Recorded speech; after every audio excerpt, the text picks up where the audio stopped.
You're very welcome. And just to say from all of us, I'm just going to do brief introductions. I'm Lisa Morrison.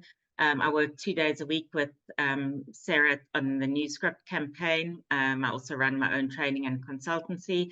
Sarah is the full-time campaign organizer and has been for a good many years. And Carolyn, and Deirdre, who are going to be on today, are all activists in the campaign. And we're just really going to give you a very brief overview of, Sarah's going to chat about who PPR is, the background. I'm going to tell you a bit about the new script. Jo is going to fill you in on some community consultations we've been doing. And both Deirdre and Caroline are going to share with you a bit about being involved as an activist. There's also going to be an opportunity near the end for you all to fill in your new scripts, hopefully between the QR code and the link. We're going to get that working. And then we'll come back together just to maybe share some of that, to ask some questions for anybody who wants to get involved as well, to be able to do that. So you're very welcome. Please make yourselves comfortable. This is going to be very informal. We've got a few videos along the way. Hopefully it's not going to be, it's going to be enjoyable for the session. And thank you very much for taking the time to come along. So I'm going to hand over to Sarah. Thank you, Lisa, and hi everybody, and thanks Alison and NISC for this invitation. We're delighted to be able to join you today. So to start us off, I guess I'm going to share a little about the origins and the evolution of this mental health rights campaign. And I was delighted to hear you mentioning there, Alison, around your podcast on human rights, and it would be great for us to hear that as well. I work, as Lisa said, I work full-time. Lisa works 2 days a week with a human rights campaigning organisation called PPR, which is a mouthful, and it stands for Participation and Practice of Rights Project. We'll share links so that you can have a look at that. We have a lot of materials and resources on our website. But really, PPR was the brainchild of Ines McCormick, who I'm sure many of you will have heard of or have known. Ines was involved in the negotiations for the peace agreement, the Good Friday Belfast Agreement, around trying to secure strong human rights and equality protections in that agreement, which she and others were successful in doing. Then she turned her attention to, will these legal protections have any meaning in a real sense in people's lives, people who need them most in terms of socioeconomic rights like housing, health, mental health, rights for asylum seekers. So that's where it came from back in the early 2000s. It was a pilot project north and south in Ireland, North Dublin, North Belfast. And over the years, it has grown and evolved and is quite different, almost 20 years on from where it started, obviously. It's a campaigning organisation that uses a range of human rights tools that are used all over the world by human rights activists, fused with sort of learning from our context around trade union organising, so organising communities and groups of people. And the starting point is always that people impacted by the issue are the experts on that issue and the experts in their own lives. And therefore, they are the people who are best placed to come up with solutions with others. But that always has to be the starting point, people's experiences, people's stories. And just a very quick sort of story to illustrate that. The work started in North Belfast, as I said, in the New Lodge tower blocks. And the organisers going in started just door knocking, having conversations, because that's always how we start, with listening to people, just meeting people where they're at and listening.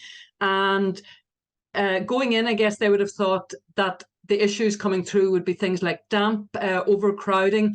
But in fact, talking to people, the issue was one they wouldn't have foreseen, which was that the stairwells and the balconies and the landings were full of pigeon shit.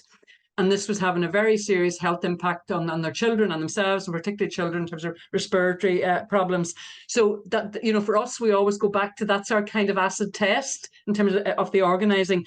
The principles underpinning the work of PPR, and I should say PPR supports a range of campaigns, one of them being this new script for mental health. So that's the connection. PPR is in the background, supporting and resourcing with organisers and research and policy analysis, all of that. the principles are human rights principles around state accountability, non-discrimination, and participation. And very importantly, PPR doesn't take state funding for that very reason, because our role is to hold the state to account and to find ways to do that within the human rights framework. Just moving on then to talk a little about where the evolution of the mental health campaign. You'll see some nice pictures there up in the top left-hand corner. That's out in the United Nations in 2016 with the UN Economic, Social and Cultural Rights Committee, with 3 of the activists there from the Shankill, Shore Road, Ardoyne. So, and a mix of communities, every background, we work across the north, across the island of Ireland. We're based in Belfast. We also work in Scotland, and we have links internationally in the US and South Africa around housing. But back to the mental health campaign, it started in North Belfast, and was really families coming together who'd been bereaved by suicide, saying what families are still saying. Their primary motivation is that nobody else goes through what they had experienced, and the incalculable loss and pain and suffering. Over the years, they've picked various issues to campaign on and have been successful. A big one was the card before you leave, which you'll be familiar with probably at ED departments. And obviously at the moment that's being gradually phased out and replaced with the regional crisis service. But that came from the campaigning of families saying people were being left with nothing when they turned up at ED and being sent home, very, very, very risky. They also campaigned around ensuring that mental health was included in the Health Board, PHA's public information campaign. It had been somehow omitted. The Choose Well campaign didn't talk about mental health, so they got onto that and had a win there. And I suppose over all the years, there's been a sort of an action reflection cycle. So thinking about what's working, where are we going with this, what wins are we having, but really, I suppose the learning, quite deep learning coming out of it, especially coming towards the pause of COVID. But a big learning for all the activists was that this is a lot deeper and more than just single issues like emergency departments or access to counselling. Really thinking about systemic failures, that we were starting to have to look at system-wide and the need for a new approach. Can you click through the slides there? Just sorry.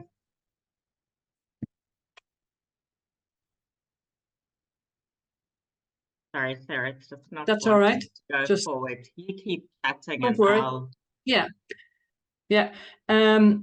So that there was a region-wide campaign around improving access to counselling, because that's the sort of data across the trust. Very, very difficult to get data. You may be aware of that already, but there's practically no data on mental health stats published here.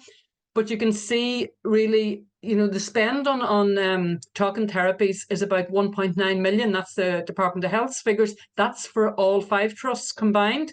The spend on antidepressants is about 13 million average a year. So there's a huge disproportionate spend there. And the purpose of the campaign was to shift that. And really the other thing we can see, Lisa, if you click on. Oh. Are we? Yeah, that's all right. Sorry, it wasn't wanting to go forward. Let me just reload it. Don't worry. I suppose the other thing, that really jumps out very starkly is inequality. And coming back to what we were saying around, human rights, that's that you see there on that slide, very steep 4-fold increase in antidepressant prescribing rates over 20 years. And much higher in some areas. In Derry City, it's 1 in 4 people. The average is 1 in 5. But the point around inequality, I guess, is that no matter what the activists were doing to try to improve things, there was a very deep and wide inequality gap. We look at the stats around suicide. It seems to have widened the gap now in terms of deaths by suicide. It's over 3 times now. It was cited around double at the time that the suicide prevention strategy was launched. So we know this. We know the links between deaths by suicide and inequality and poverty. So we'll flip on, Lisa. So that guy in the middle then, that's Professor Danius Puris, who was the UN Special Rapporteur on the Right to Health, along with 2 of the activists. In 2019, we brought him over to the Spectrum Centre in the Shankill Road in Belfast to really share, you know, his analysis, and from using a human rights framework, and very much echoed what we were already coming across, was that it was the dominance of the biomedical model, you know, huge dominance of the biomedical model, and this sort of idea about a chemical imbalance rather than thinking about power imbalances, those huge power asymmetries. And also what he was highlighting was the biased use of knowledge and evidence around antidepressants, but also around evidence in terms of mental health and psychiatry more broadly. So got to COVID and we sort of pressed pause like the world did. But the good thing was it gave us time to really step back from the day-to-day pressure of campaigning, which is exhausting for people, particularly people who are carrying a load of mental health struggles and bereavement and loss. And we moved. We sort of went low down for a while, and we moved into what we launched on the 1st of February last year, which is new script for mental health. And at this point, I'm going to hand over to you, Lisa, and you can share about what the new script is and where it's moving to. Great, thanks, Sarah. Bear with me here. I don't know what's happening with the slides, and I'm trying to coordinate with all 5 of us, so just be patient there, please. Yeah, this was a very exciting day. Actually, we launched the new script on Imbolc, the 1st of February, and you know that represents that time when there's seeding in the earth and that growth in they talk about in the womb of the mother. Which was a beautiful kind of analogy really for it. And as someone who's been in mental health services my whole life and has yet to leave, it was a particularly poignant and exciting and hopeful day, as many of us came together to say, look, we don't know what the direction is, but we know what the research is telling us now. We know about social inequalities. We know a lot more about the causes of mental health troubles, that it's not a broken brain. As Sarah said, the chemical imbalance myth has been debunked, and we need to start addressing and getting down to root causes if we're really going to help people. So that was a fabulous day, people across many different sectors coming together to be involved, and things have really just, we're so grateful for the support. And I guess what it was too is you can just get exhausted, this constant coming up against power and not being able to actually change anything. And we kind of thought about, well, do you know what? Let's just create something. Let's create a new way. What is this vision? Let's come together, pull people together, have new conversations, new ways of thinking about mental health as well. And as part of that, we kind of went in 3 directions. And just to say as well, we're not a service. This is a social movement. So people come and go. People are involved at many different levels in many different ways, sometimes just even as support. So the one stream that we've got is the accountability, where people who are really interested in the data, in rights issues and those kind of things can get involved, because different people enjoy different things. One of the issues, one of our activists is Paul Herbert, and I'm sure you'll have heard of his case with his nephew Gareth, and he actually had to go to the High Court and a judicial review that he had to take caring for Gareth found that the RQIA actually hadn't been inspecting mental health services for the past 14 years. And they had denied that was their responsibility. So that was found last May, and we still don't have much follow-up on that, and this case has still not been resolved. And that's just one of the areas that we're looking at in terms of accountability. And there wasn't even an apology to people using services like myself, like others, where that should be in place. So that's one area. We look at suicide stats, the Protect Life 2 review being looked at, where the base rate wasn't changed when the suicide stats were changed.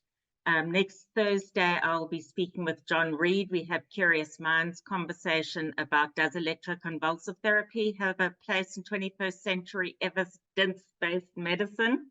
As someone who received it 6 times over 7 years, and John and I did a piece of research which found that patient information leaflets in Northern Ireland, Scotland, and Wales did not meet the ethical standard of informed consent. So there's all those kind of issues that we look at in the accountability work stream. In another area is these alternatives. So this is about what are the other ways that we can talk about, address, deal with mental health struggles, emotional distress. And we know what the research tells us: creative ways, engaging, movement, dance. Trauma is held in the body. We need to be engaged, singing, dancing, moving together, and the power of the collective. Very often the mental health system is very individualized. It locates illness within a person, rather than seeing people within the context of their lives and seeing that actually together. And certainly we've had, you can see a photo here, that's a traveling apothecary. So the activists, we've come with these bottles, and each of them has a different label with a poem in it. And that's one of the ways we go out and engage and have conversations about this, where people can take a poem and engage in conversation. Rest of the story writing program we did, you can see at the top there. We've recently done Desperate Monologues with the poet Damien Gorman, and you'll hear a bit about that later. Arts-based. We're also running a series of conversations called Curious Minds Will Find a Way, as a way to invite different ways of thinking about mental health. We've been fed for so many years. I was, in services in the 90s, and it was kind of that you needed Prozac and you had a chemical imbalance. So these conversations, we had critical psychiatrist Pat Bracken up from Cork to speak. John Reed is going to be speaking at Stormont next Wednesday about our diagnoses and drugs, the answer to human distress. So if you're free for that between 10 and 12, please come along. So just creating new ways and highlighting practice that is done in those kind of ways. Not always new. Very often it's done in community. There are, and I know for social workers, a lot of your work is community-based as well. Then the last area that we look at is we call collective care, moving away from this kind of self-regulation, self-care. As much as we recognize the importance of that, we feel one of the things to change in the conversation is that this is about all of us, and we know it's a biological imperative. I teach on the polyvagal theory, and in fact, co-regulation, that need for people, that doesn't stop when you stop being a baby and learn to be fed and all those kind of things. It remains necessary for the rest of our lives. And yet so much of what we fed is about us as individuals, that resilience being seen as simply within one person. So collective care is about, you can see we have fun, we laugh. We won the Ashling Awards for the community service that had contributed over the year. We were on with Lynette Fay's show for that.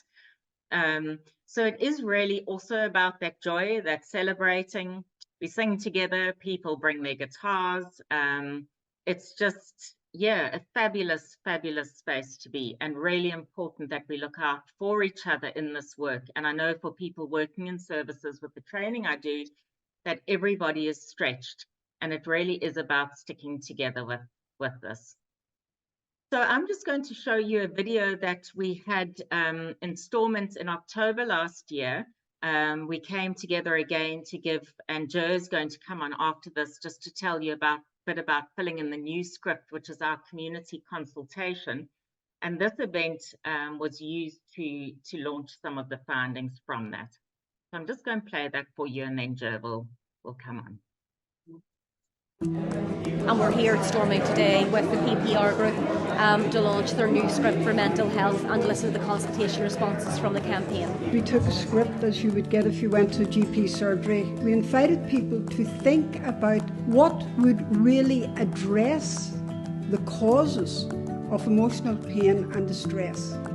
1 in 5 people here are being prescribed antidepressants. That's absolutely shocking. We have to move away from this medicalisation of mental ill health. That's not to say there isn't a place for antidepressants or that they don't work, but it's not just one pill for every ill. Different people will have different needs and respond differently to different treatments. We all know we're in a pretty bad place here in relation to mental health. That is no surprise to anybody in this room.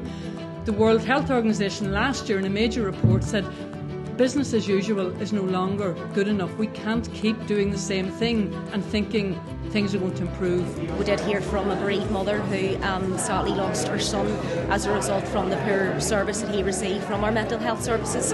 When Connell died, I looked at his records. I wanted to see what was wrong and what had gone wrong.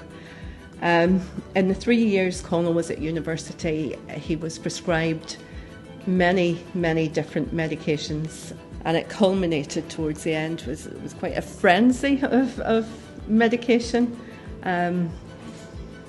And I have no more to say on that, because I found it quite unbelievable that he had been put on so many medications at such a young age. Hearing those personal stories really brings home the importance of trying to support people, and what more can government do, but also what we can do as individuals and as a wider community to try and address these issues.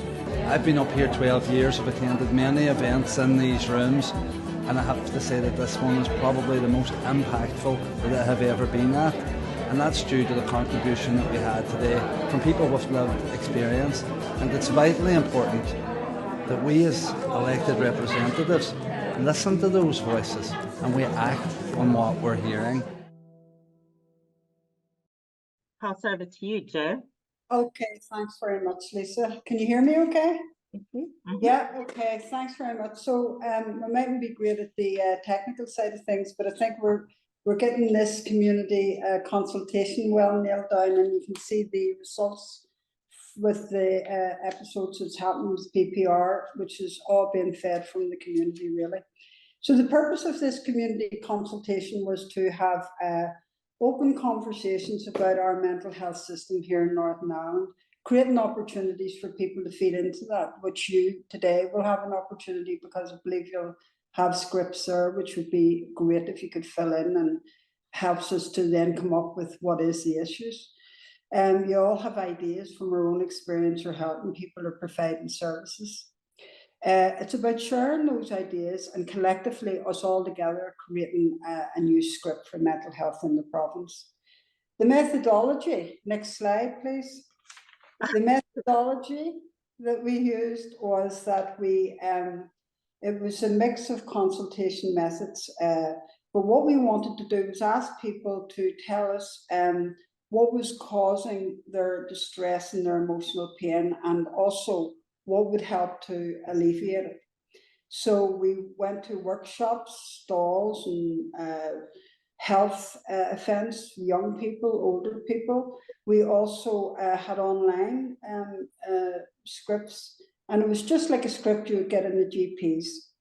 We looked for, all the responses are anonymized, by the way, and we looked for the common theme. Now this project's ongoing, that's why it would be absolutely fantastic if you could possibly contribute to it. The 5 themes that come up were obviously they want the reforms in the mental health service. People want wider options for their health care. Individual and collective empowerment is important. Addressing the underlying causes of emotional pain, which is sometimes beyond our control, and obviously underpinning values in our society which contribute to the helping. The reform of the mental health service, very important issues that came about was they want to have talking at the heart of the mental health service, not just being given a tablet, but talking. We need immediate access to counselling and for as long as needed. There's a problem, we think, with the people that can afford to go to privately to see therapists and those that can't. So those that can get the therapy, those that can't don't get the therapy. Need services for young people, children, and also schools. And we need it for as long as it's needed, not just for the 6 therapy sessions that's offered. And it needs to be provided early for young people. Okay, Lisa?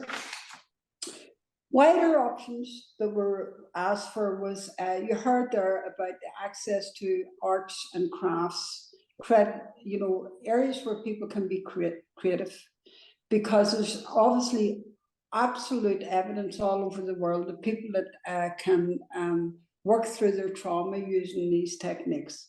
Access to nature, instead of just having a drug approach all the time. Also, we need alternatives to the emergency department for emotional distress, because I don't know if any of you have been to emergency department recently, but it in itself can cause terrible stress. So maybe a two-factor, one that you can go if you have physical issues to an ED, and then maybe if you've got a mental health issue, maybe go to be referred to another place. Rehab services, which really practically non-existent here for lots of issues, especially for addiction and things. There was a call for community networks and support for that. People want to have more community-based options and want to be supported to set those community bases up. Next. Individual and collective empowerment. Now, this was very important to people because people felt that, they don't want to be treated like just seen as a diagnosis. And anybody working in the health service knows that time restraints are always put on because of financial reasons. But people need to connect, and they feel that in the community they can connect with people with similar experiences, and to get the time there to talk about their issues, to value lived experiences, which they talk about. There's also a power in communities empowering themselves, and people that are using the mental health service and their carers and that like to be involved in and empowered to help deliver the services themselves, and that over the world is showing that there is great benefits in that. That would also obviously involve removing targets and more focus on recurring relationships within our society, within services we're providing, services that we're actually using, I think. To talk about warmer handovers, and again, maybe if there was more linked up services, that would help to bring that about and alleviate, people going in and saying, oh yes, tell me what's wrong with you, and having to repeat it again and again. So a whole system approach, and that could be done by simply maybe improving record keeping, so that when people who are delivering services or people that are receiving services, that their records are all there and can be easy accessed for healthcare providers that are helping. There is also a call for greater respect for healthcare, for mental health staff. The people using the system, people that are providing the services, these scripts are taken from people providing the service as well. And that could have come from them, that they feel that they're not being respected enough, and that needs to be looked at too. That's the beauty about these sorts of consultation methods, that they raise all the issues that we can then look at. It says here, all service should be human rights informed. People using our mental health service should not be treated as if they have no rights, and that's very, very important. Okay, so then the next one is the trauma-informed practice by all healthcare professionals, and awareness of the impact of trauma. Every time you listen to people from the Department of Health talking about our healthcare service, they're always talking about, the reason why we're taking far more antidepressants than any other country in Europe, especially our young people, is because we're coming from a trauma background. And yet and all, people that are providing services in the health service, they need to be trauma-informed practice by all healthcare people, if that be the case. And we need to look at, are they being provided with that training and that care? That would obviously incur additional fundings for everybody, the health service, and also if we're providing more services within the community, there needs to be more money for that as well. Addressing underlying causes and emotional pain and distress. Okay, well, this is sometimes obviously outside of the control. This is down to governments. more social and affordable housing, but we can put pressure on governments to do these sorts of things. Allow asylum seekers to work, they come into the country, they're put in somewhere they're not allowed to work or do anything. Maybe they could be given temporary visas to work and get their self-respect, and it would also help the drain on society as well, if we're going to look at it like that. Address transport barriers. This is something that you don't see, but people that require using the services sometimes have to travel distances, long distances, and if they're low income support, they can't afford that, and it's a big worry to them, and oftentimes they can't get to their appointment.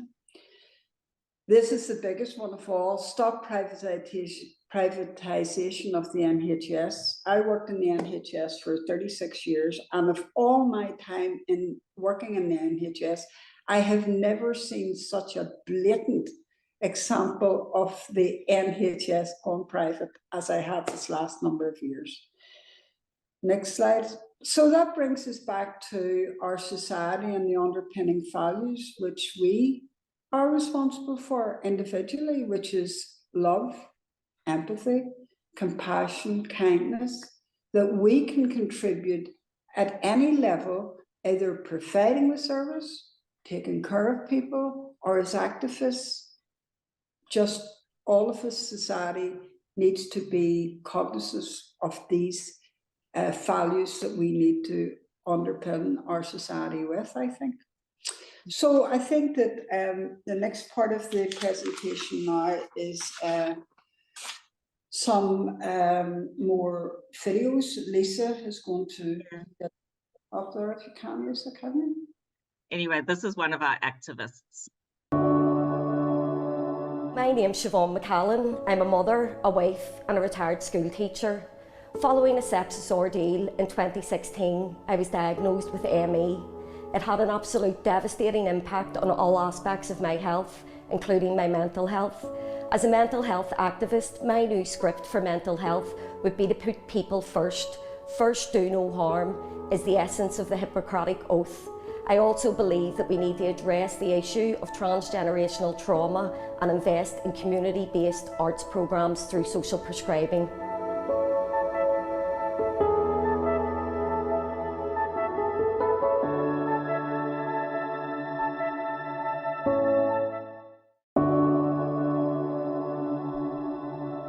My name's Tina Black and I'm currently the Lord Mayor of Belfast.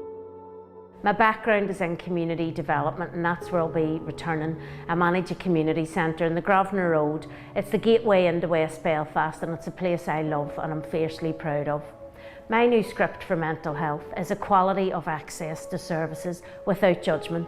I think we need to put aside some of the old judgments. We need to understand that people's challenges now are vastly different to those that were in existence 50 years ago, and it's time for all people to have access to quality services, particularly around their mental health, particularly around counselling, particularly around rehab services. We need to ensure that all of our citizens are supported with the same level of dignity and with the same ease of access.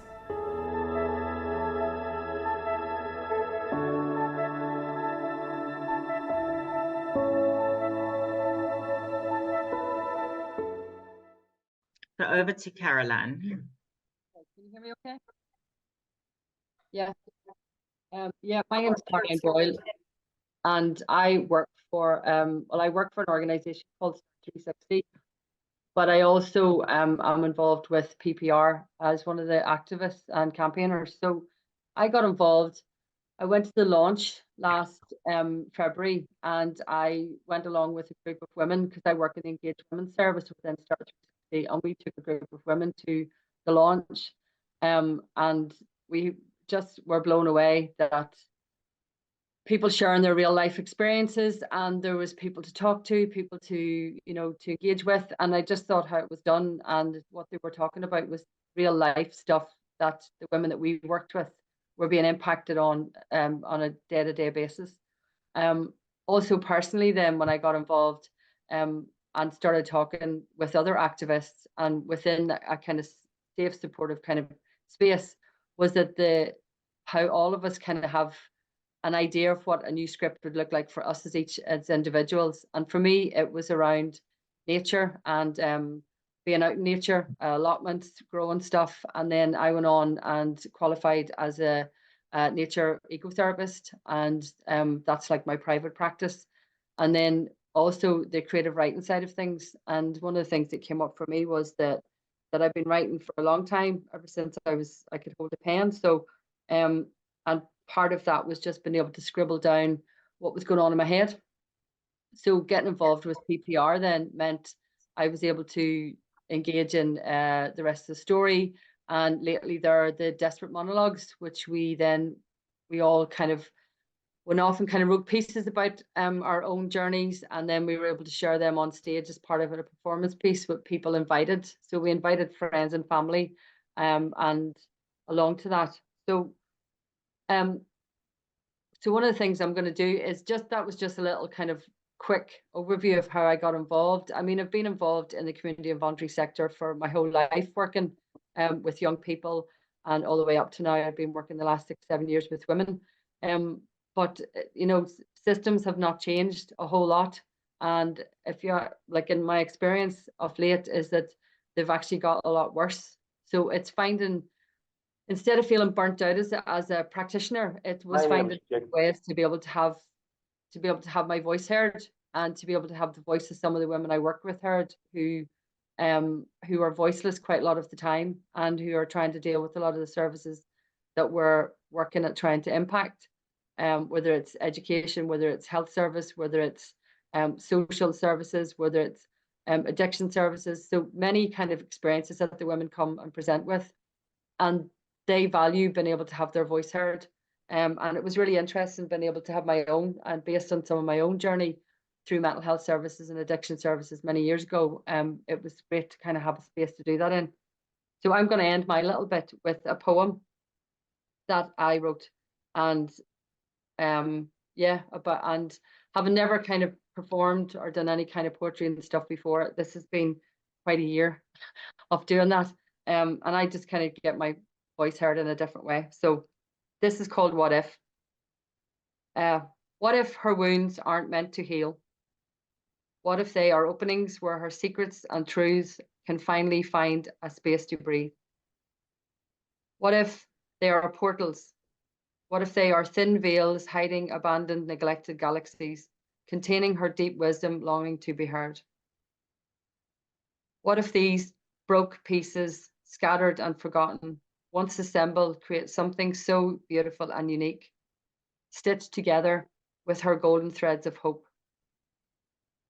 What if these jagged tears in her flesh and soul are like freshly tilled earth, a place for seeds to nestle in and bloom and grow a wild meadow of herself? What if each one is a secret hidden spring, flowing beneath the surface, containing all she needs to know, never meant to close over? What if she was meant to bleed, black tar like blood, to howl and release salty tears? And what if these have been the elixirs her heart and soul have thirsted for? What if she needed to dwell in these dark caves, so once she emerged into the light of herself, she would dazzle and dance and sing her soul song? What if she needed to be broken open so that she could learn how to heal and fall in love with herself so deeply? What if these wounds have been the way, the road to discover her strength, courage, and feisty spirit? And what if her own heart loved her so deeply and with such passion, it had to break wide open and create a space to meet herself completely? Thank you. Thank you, Caroline, for reading that again. Powerful. I'm sure everybody really appreciated just, you know, even just that you're speaking it out loud and doing that this time. So thank you for that. Right, Deirdre. Hello, can everybody hear me? Yes, Yeah, and Deirdre, the slide will come on. It just decides when it wants to. Yeah, don't worry, I'll just talk through it. Lisa, you're doing a great job. Technology is a bugger at times, isn't it? Hi, everybody. My name is Deirdre. and I joined PPR basically after a chat with the local MLA. I was like, how do I express it? Sitting in the house with the blinds open but the curtains closed behind it. I didn't want to leave the house. Being catapulted into poverty had really affected my mental health. But in order to kind of deal with that, I had to wonder, well, how did I end up in poverty? I was in my prime. I was a professional. I went to university. The world was my oyster. And I then was in a relationship which was very violent. And I then became one of those women that I didn't think that I would ever become. And I left my much loved job because of domestic violence and because of the repercussions of that on my mental health. And basically, I didn't know who I was. And that's why Caroline's poem really resonates with me as a former or as a current activist, rather. I love how Caroline had said, you know, had to discover myself and fall in love with myself all over again. And that's basically why I got involved with PPR. I was with PPR whenever you weren't allowed to meet people inside. And Sarah from PPR had invited me for a coffee after speaking to this MLA, who I had voiced concerns with about the connection between poverty and mental health. And basically, we met outside a coffee shop local to me. It was within walking distance. And then I discovered there's no such thing as a free coffee. Sarah had her hooks in me, and that was it. And I just started to do exactly what's in Caroline's poem. Through doing wee classes and things, I started to fall in love with myself again and start to discover who I was. But I still am currently in that benefit trap, unfortunately. So basically, I found telling my story was really helping me to heal. And I wanted to share my story with other people so that they could experience that and maybe make a connection on their journeys. So I was part of the new script. And it's funny, Lisa should say, you know, the word seed, because that's exactly what I've written down here. When it was just a wee seed, the new script, I've availed of the art, dance and poetry workshops. And through my involvement with the new script, PPR, I've discovered that I had some unique skills, such as calligraphy, dancing and art. And I don't know if Lisa has it up there. Yeah, there's the dancing. So that was, I decided to use dance as a medium to express my story. So I have a voiceover in that dance, which is my voice, but it's the words of my abuser. And I stopped dancing. I know I don't look like it, but I was actually a ballerina years ago. And my ex had basically prevented me from doing that because he made me feel like I was too fat to dance. So that's all in the dance. And it was wonderful to be encouraged by Sarah and the team of New Script and Lisa, Caroline, Jer, everybody, to do something that I had kept hidden and kept away for so long. So it was just using my own skills as another medium to tell my story. I've really enjoyed the calligraphy. I don't know if you saw the wee screenshot earlier on, and it was with a medicine bottle, and on the medicine bottles were empowering words such as bravery and hope. And I did the calligraphy for that after Sarah had discovered that I had a talent, and I found it very calming, actually. You know, I was doing something for somebody else, but in actual fact, it was something for me. And I don't know if you move it on there to the poster, Lisa, if you can get that wee thing up. Yeah. So I'm not an artist, but we sat as a group, and based on all of the ideas from the group, we came up with this poster for Desperate Monologues. And it was amazing doing it. But if you look closely, underneath the bottom left is the logo New Script. And again, I'm going to connect that back to what Lisa was saying. I did that on purpose because the new script is like the seed, it's the roots, it's the grassroots, it's all the new creative arts that are coming in to basically for all of us to work together to engage in all of these alternative methods instead of medication to help heal, basically. And I wanted to say, because I'm also going to read a poem, that I am living proof that the use of alternative methods such as arts, dance, all the creative arts actually work. And I am slowly finding me again. And I hope that the confidence that I now have and that I can continue on to share my story and share my gifts with other people as well. I used to really struggle, and I'm not saying that I don't still struggle now. Trauma never really truly leaves us. As regards my domestic violence, I'm currently going through family court at the minute, and I've discovered that perpetrators do use family court as a platform for further abuse. However, I have learned coping mechanisms through my experience with the new script, and I'm now accepting, or I'm now rather not accepting, the invitation for that intimidation anymore that's coming from my ex-partner.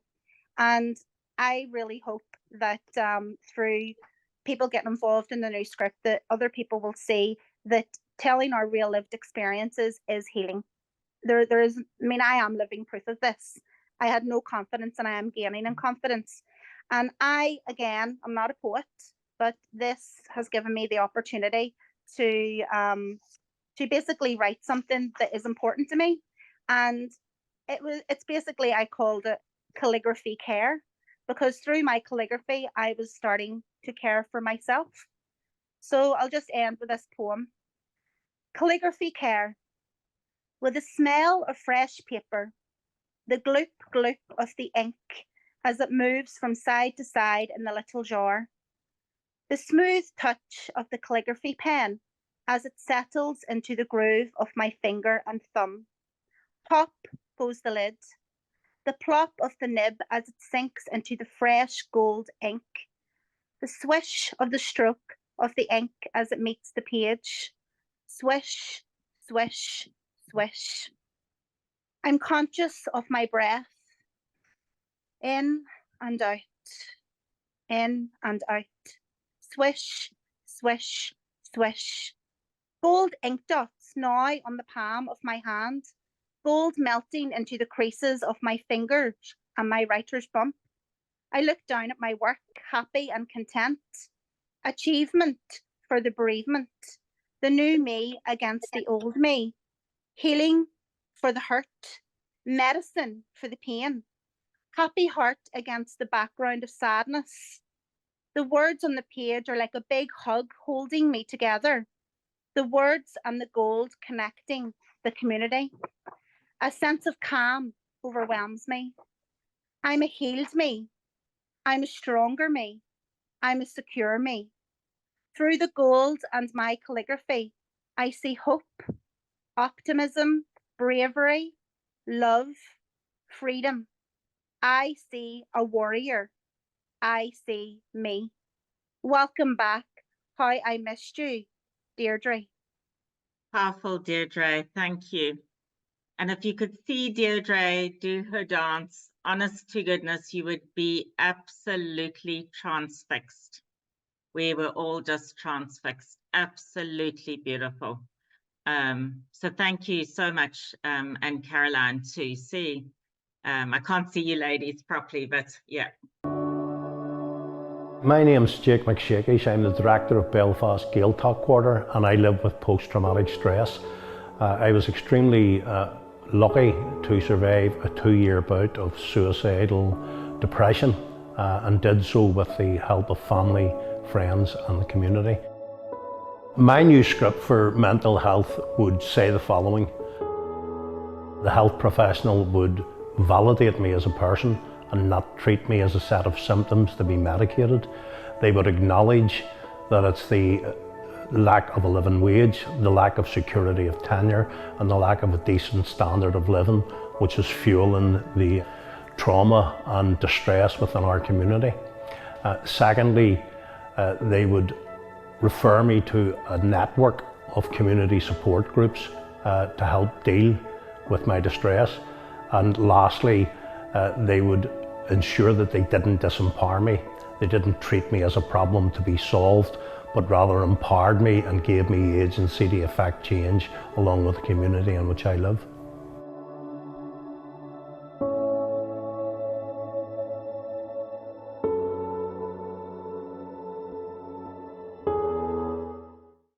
you've got the QR code here, and hopefully Sarah has posted into the chat. Just doing it now. Just posting it now, Lisa. It's all right. Sarah's posting into the link. If you scan this on your phone, it takes you straight to a new script. So what we want you to just think about, this is going to be a bit of work for you for 10 minutes or so, and then we'd like to come back together. I'll just finish off so we can stop the PowerPoints and actually see everybody, just to have a bit of a conversation after this. But just in terms of what you've heard, for yourselves, just what would your new script be in what you're doing and where you're working and in your community and your family and your experiences? And I think just to say as well, really important to say that the new script is made up from people from all walks of life. And there are people working in services, we have researchers, we have the activists on the ground with their lived experience, journalists. You know, this is really open to everybody, and it's not about giving up anything either. It's not like you have to, you know, everybody just contributes in whatever way they can, but it's about encouraging this new conversation, encouraging new ways, those power imbalances that we all experience. I do a lot of work with staff and services, and we can all be impacted by these and working in traumatizing systems. So if you won't, we'll just leave you for a few minutes there. If you want to grab a glass of water or whatever. Yeah. Lisa, sorry, just to say, and huge apologies, but for some reason the QR code has been disabled, not working. So I've put a link into the chat, and I'll stick it in again here now. And if you can work that link, you know, from the chat, if you can get it up on your device. But if not, just would encourage you really to do what Lisa's been talking about. Just sit quietly for 5 or 10 minutes and jot down your thoughts on what your own personal or professional, or a mix of both, because they're not really separated, your own new script would be, what you think could be better, if you can't access the link. And sorry about the QR code. I don't know what we're at today with our technical. I think it was that full moon on Saturday night had impacted this, but there's the link. So we're just going to leave you for a few minutes quietly. So I guess just to say before we go off screen, when we can actually chat then, and yeah, it would be lovely to hear from anybody who would be happy to maybe share what their thoughts are around their new script, or if there's any questions or feedback or whatever. But just a few ways in terms of getting involved. Like I was saying, this is about everybody. And one of the ways is simply to sign up to our mailing list. We have a newsletter, a MailChimp, that goes out every 4 to 6 weeks or so, with our Curious Minds critical conversations, like with John Reed coming up. Those are posted out through that too, any updates about what's happening. Also, just to tell other people, because this is about a conversation, it's about challenging a whole mindset and having different conversations, new conversations, and actually hearing different people's perspectives, because there's not one size fits all. And I guess it is just important to say as well that it's not about that we're anti-medication or anti this or anti that. It's just sometimes there's too much of a focus on the medical things. So it's about more of the other, and looking at why sometimes things can be so clinical. People are also welcome to come along to a meeting, to the accountability meeting. If we have an open activist meeting, people can come along just to see what that's like. You can attend the Curious Minds events. Those are free of charge. You just have to register, sign up, and come along. Apply some of this to practice as well, you know, in a very practical way, is just thinking about when we're with people, you know, what is going on for people underneath the surface. You know, if we're not struggling to put food on the table for kids, and you'll know this as social workers, you know, all the other things are impacted by that. So remembering, sometimes we get so busy that we can forget the context that people are coming from. You can also go online and donate. And then another way for anybody, and if there's any people on Twitter there who I know, Dexter is down here on the floor, by the way. He's hopefully behaving himself. Dexter's very famous. Well, I like to think he's very famous on Twitter. But just to make a short video under 2 minutes about your new script, to say who you are, if you're a social worker, social care worker, and what your new script would be, and send it in to Sarah or myself. We'd love to be able to share that, as well as anybody filling in new scripts. And maybe even from NISC, we can get, you know, if there's some of you who are part of that who would like to do a video about what your new script would be. It's kind of about supporting this other way. And what I've found is that this work is so aligned with social work and social care work values, the human rights values, the values-based practice, the community. So I am going to just say as well that there is this free online co-produced safety planning site. People often don't know about it, so I always share it. It's an excellent resource. Safety planning is for everybody. Suicide can affect anybody. It's got videos from people to help support other people and people who have gone through suicidal crisis. So it's a free available resource that people can download. Also in the links which you will get, there's our website, Twitter, Facebook. There's also a lot of data on the website. We send a lot of FOIs, freedom of information, in terms of seeing where things are at. I mean, you know, what's the office for scan? Anyway, Sarah knows the name. I always get it confused. But I mean, basically, data, what they found is that all the data that they've got on mental health, they couldn't actually find whether services were effective or not because of lack of data. Which is quite appalling, really, if you think we've got a 10-year mental health strategy, and yet what the data people are saying is there's not, you know, there's not actually enough data to assess the evidence for the effectiveness of that. So there's serious rights issues that need addressing. There's also a great blog on inequality and mental health. A great resource is also the International Institute for Psychiatric Drug Withdrawal. A big issue for people. People don't know their rights around medication, are left on medication for many, many years without it being reviewed, and then very often taken off medication or wanting to come off, and they're told they're relapsing when in fact it's withdrawal, because they know now that it's not just a 2-week withdrawal period for many people. So that's a great practical resource that has been, there's a video they developed with the Royal College of Psychiatry as well. And then the World Health Organization released just in October 2023 last year, Mental Health, Human Rights and Legislation, which very much is aligned with social work practice. So do just have a look at that as well. And I'm going to stop sharing. But just to say, you know, it's very conscious that this is over your lunchtime, it's in your own free time, and really appreciate people coming along to engage in this conversation. And yeah, just from anyone, Deirdre or anyone, just say thank you. And yeah. I'd just like to say thank you so much. I thought it was very supportive. It's, you know, it's quite a large group. It's very daunting. You know, you're all professionals, but you made it so easy to kind of to welcome us and just support us. And the comments are phenomenal. And I'm also very proud of my fellow activists, Caroline, Jer, Sarah and Lisa. Lisa, I'm so proud of you because there were so many problems with technology and you were so calm. But thank you, Alison, for this platform. It's been great. No problem. And I could just say thank you to all of you for coming today. It was a very powerful presentation, and I'm so glad we've been given the opportunity to record it and share it with the other people.